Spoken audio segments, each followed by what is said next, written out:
Iran और Israel के बीच हालिया टकराव ने न सिर्फ सैन्य तनाव बढ़ाया बल्कि इसराइल की जमीन पर भारी तबाही भी छोड़ी है। अब इसराइल सरकार के सामने है एक नया संकट, मुआवजा दांवों का सैलाब। गाजा में टूटे मकानों को आपने बारूद बनते देखा होगा और वहां बिछ रही लाशों पर भी दुनिया किस तरीके से चुप्पी साधे रखी उसको भी आपने सुना और देखा होगा। लेकिन इसराइल में अब कमोवेश ऐसे ही हालात देखने को मिले हैं जो करीब करीब गाजा में देखने को मिलते हैं। जहां ईरान से जंग के बीच वहां भारी तबाही और टूटे मकानों ने प्रधानमंत्री बेंजामिन नेतन्याहू के लिए मुश्किलें बढ़ा दी। ईरान द्वारा दागी गई मिसाइलों ने इसराइल में भारी तबाही मचाई। हमलों में देश भर में 30,000 से अधिक इमारतें बुरी तरीके से क्षतिग्रस्त हो गई। अब तक कुल 38,700 से ज्यादा मुआवजा दावे दर्ज हो चुके हैं और यह आंकड़ा लगातार बढ़ रहा है। यह अपने आप में यह बता रहा है कि आखिर ईरान ने इसराइल में किस कदर तबाही मचाई है। सबसे ज्यादा नुकसान घरों और इमारतों को हुआ। 30,809 दावे केवल भवन क्षति के लिए किए गए। इसके अलावा 3713 वाहन और 4,085 घरेलू वस्तुएं और उपकरण भी मिसाइलों की चपेट में आई हैं। तेल अवीव सबसे ज्यादा प्रभावित इलाका रहा, जहां 24,932 से अधिक दावे दर्ज किए गए। वहीं अश्कलोन में भी करीब करीब 10,793 लोग मुआवजा मांग रहे हैं। इन आंकड़ों ने सरकार की चिंता बढ़ा दी। इसराइल के राष्ट्रीय कर प्राधिकरण ने कहा है कि यह संख्या अक्टूबर 2023 के हमलों में दर्ज दावों से कहीं अधिक है। लोग अब तक तत्काल राहत, पुनर्निर्माण, सहायता और बीमा दावों की प्रक्रिया में जुटे हैं। Aim right, achieve big. At KR Mangalam University, we provide you the platform to turn your dreams into reality. At KR Mangalam University.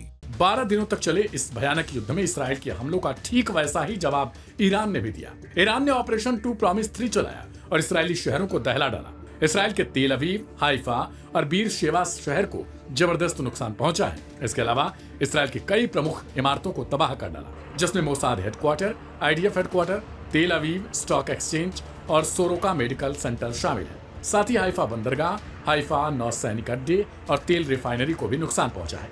यह संकट अब केवल सैन्य नहीं बल्कि आर्थिक और मानवीय रूप ले चुका है। विश्लेषकों का कहना है कि यदि यह टकराव और बढ़ा तो इसराइल की आंतरिक व्यवस्था और अर्थव्यवस्था पर भी गहरा असर पड़ेगा। मिसाइलें अब शांत हो चुकी हैं, लेकिन कई और लोग थे जो शांत हो चुके हैं, यानी जिनकी मौत हो गई है। इसराइल ईरान की इस युद्ध में इसराइल में करीब दर्जनों लोगों की मौत हुई, तो दूसरी तरफ ईरान में करीब 600 के आसपास मौतें दर्ज की गई। लेकिन उनके निशान इसराइल की जमीन पर गहरे छप चुके हैं।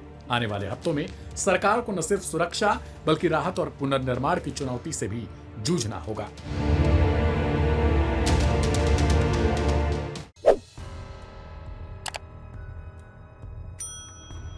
बारह दिन के बाद आखिरकार ईरान और इजराइल के बीच चली भीषण जंग थम गई है। दोनों देशों के बीच चली इस जंग में भयंकर तबाही मची, जबकि 600 से ज्यादा लोगों की मौत हो गई और हजारों लोग घायल हो गए। इस जंग में ईरान के कई टॉप कमांडरों और वैज्ञानिकों की भी जान गई है। वहीं अब 2 हफ्ते के इंतजार के बाद ईरान अपने टॉप कमांडरों के शवों को दफनाने की तैयारी कर रहा है। इजराइल ने 13 जून को दरअसल ईरान पर मिसाइलों से हमला किया था। ईरान के न्यूक्लियर ठिकानों समेत कई जगहों पर अटैक किए गए थे, जिसमें 20 टॉप सैन्य कमांडर और कुछ परमाणु वैज्ञानिक मारे गए। तभी से इन लोगों के शव रखे हुए थे, लेकिन अब सीज फायर के बाद इन्हें सुपुर्द खाक किया जाएगा। ईरान की न्यूज एजेंसी IRNA ने इसकी जानकारी दी है। माना जा रहा है कि इस मौके पर हजारों ईरानी जुट सकते हैं।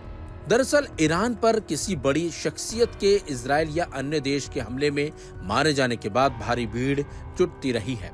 इजराइल के हमलों में रिवॉल्यूशनरी गार्ड्स के चीफ हुसैन सलामी भी मारे गए थे। उन्हें अयातुल्लाह खामेनेई का करीबी माना जाता है और वो उनकी सुरक्षा की जिम्मेदारी संभाल लेते थे। रिवॉल्यूशनरी गार्ड्स का गठन ही ईरान के सर्वोच्च नेता की सुरक्षा के उद्देश्य से किया गया था। ऐसे में इस फोर्स के प्रमुख को काफी पावर हासिल है और वो आमतौर पर खामेनेई का काफी करीबी व्यक्ति ही होता है। ईरान सरकार की ओर से दी गई जानकारी के मुताबिक शनिवार को सुबह 8 बजे मारे गए टॉप कमांडरों और साइंटिस्टों को दफन किया जाएगा। सरकार की ओर से दी गई सूचना में कहा गया है कि यहूदी हमलों में शहीद कमांडरों और वैज्ञानिकों को तेहरान में दफन किया जाएगा। Aim right, Achieve big at KR Mangalam University. We provide you the platform to turn your dreams into reality at KR Mangalam University. इसके अलावा हुसैन सलामी के शव को गुरुवार को ही दफन किया जाएगा। इजराइल के हमलों में ईरान के रिहायशी ठिकानों को भी निशाना बनाया गया था। ईरानी न्यूज एजेंसी के मुताबिक इजराइल के हमलों में 600 नागरिक मारे गए थे, जबकि इन हमलों में 4,700 लोग घायल हुए हैं। वहीं ईरान के हमलों में इजराइल में भी 28 लोगों के मारे जाने की खबर मिली है। इसी बीच ईरान ने 3 कैदियों को फांसी दे दी है, जिन पर इजराइल के लिए जासूसी करने का आरोप था। इससे पहले भी जासूसी के आरोप में कुछ लोगों को सजा दी गई थी। इन 3 लोगों को ईरान के पश्चिम अजरबैजान प्रांत की उर्मिया जेल में फांसी दी गई। फिलहाल सीजफायर के चलते दोनों ही देशों में शांति बनी हुई है और उम्मीद की जा रही है कि ऐसी ही शांति दोनों देशों के बीच बनी रहे और युद्ध विराम पूरी तरह से स्थापित हो जाए, ताकि निहत्थे लोगों की जान न जाए और दोनों ही देशों में जिस तरीके से तबाही मची है वो तबाही फिर आगे देखने को ना मिले, क्योंकि तबाही मचने से सिर्फ और सिर्फ आम जनता जो होती है उसी का ही नुकसान होता है।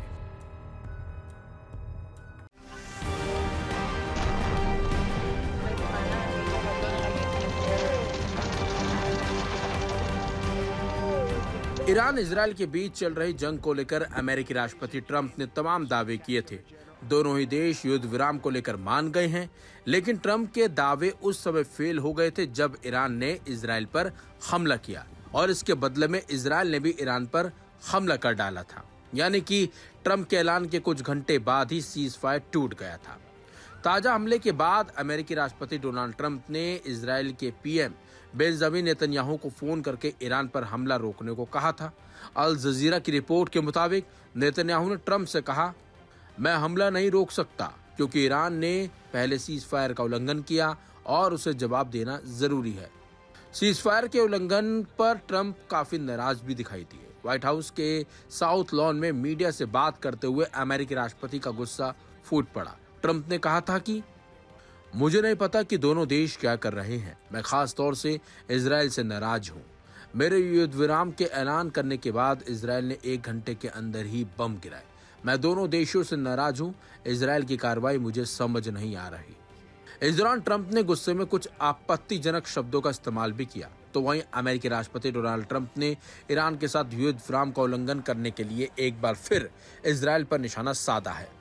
पत्रकारों से बात करते हुए ट्रंप ने दोहराया कि ईरान के पास परमाणु हथियार नहीं हो सकता, लेकिन उन्होंने कहा कि ईरान में महान व्यापारिक राष्ट्र बनने की क्षमता है।